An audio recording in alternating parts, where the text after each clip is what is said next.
मंडळी, नाशिक पाठोपाठ आता मुंबईतही कॉर्पोरेट जिहाद सुरू आहे का असा सवाल उपस्थित होतोय. कारण एका हिंदू तरुणीला मुस्लिम तरुणानं फोनवर अश्लील मेसेज आणि फोटो पाठवल्याची घटना ही उघडकीस आली आहे.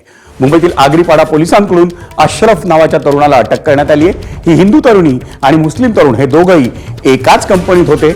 अशरफ नावाच्या तरुणानं आपल्याला लॉजवर येण्यासाठी विचारणा केली असल्याचा आरोप संबंधित तरुणीनं केलाय. अशरफनं कंपनीच्या व्हॉट्सअप ग्रुपमधून त्या तरुणीचा मोबाईल नंबर मिळवला असल्याची माहिती आहे आणि या प्रकरणात आरोपी विरोधात लैंगिक अत्याचार आणि पाठलाग करण्यासह इतर अनेक कलमांखाली गुन्हे दाखल करण्यात आले. सोबत सध्या पीडित तरुणी आहे. ताई, हा जो तरुण होता तुझ्यासोबत काम करायचा, त्याची तुझी ओळख कशी आणि त्याने तुला नेमकं मोबाईलवरती काय पाठवलं? मला माहिती नव्हतं हा कोण आहे कोण नाही आहे. नाही मला माहिती होतं. हा फ्रेंडशिप पण आमची कधी झालीच नव्हती. मी फक्त बघितलेलं त्याला आणि मला नाव पण नव्हतं माहिती होतं. माझी फ्रेंड्सनी मला सांगितलं की हा अशरफ पोरींला घाण फोटो व्हिडिओज पाठवतोय, बी अलर्ट. तर मग त्यांनी मला सांगितलं त्यांच्याबरोबर त्यांनी केले म्हणून तू थोडा अलर्ट राहा.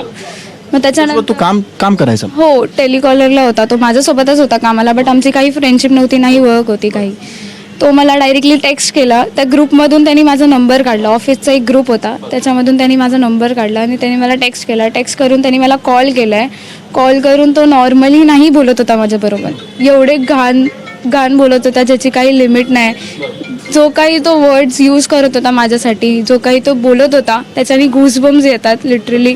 जो काही तो बोलत होता त्याच्यावरून आहे ना काही सांगू नाही शकत. तो किती घाण बोलत होता. चॅट्सवरती पण प्रॉम्प्ट व्हिडिओ वगैरे पाठवत होता तो मला, जे की मी ओपन करून तर कधी ते नाही केलं. मी माझ्या डॅडला सगळं सांगितलं की पप्पा तुम्ही हँडल करा, मी नाही सहन करू शकत हे सगळं. फसवायच्या विचारात होता असं वाटतं? हो, तो एकदम फसवत होता की गोड गोड बोलून तो बोलवत होता मला की आपण रूम पे मिलते, हम ये करेंगे, हम वो करेंगे. सगळं घाण बोलत होता तो. तर तो एकदमच फसवत होता. तुझी आता काय मागणी असेल शासनाकडून, पोलिसांकडून? त्याला सोडलं तर नाही पाहिजे. बिकॉज मला असं नको आहे की दुसरी पोरी हे सगळं एक्सपिरियन्स करायला पाहिजे. बिकॉज हे सगळे जे होतं आहे इट्स नॉट गुड की दुसरी पोरी पण सेम एक्सपिरियन्स करायला पाहिजे. कारण हे हार्ड आहे खूप. जो काही तो कॉलवरती बोलत होता ते मी सहन नाही करू शकले आणि मला स्वतःला घुसबम झाले. एवढा घाण लेवलवरती तो बोलत होता. मला असं नको आहे की दुसरी पोरी पण हे सगळं फील करायला पाहिजे. जे फील होतं आहे ते आता मला ते नाही करायला पाहिजे. तर मला असं बोलायचं की त्याला सोडलं नाही पाहिजे. एबीपी माझा, उघडा डोळे बघा नीट.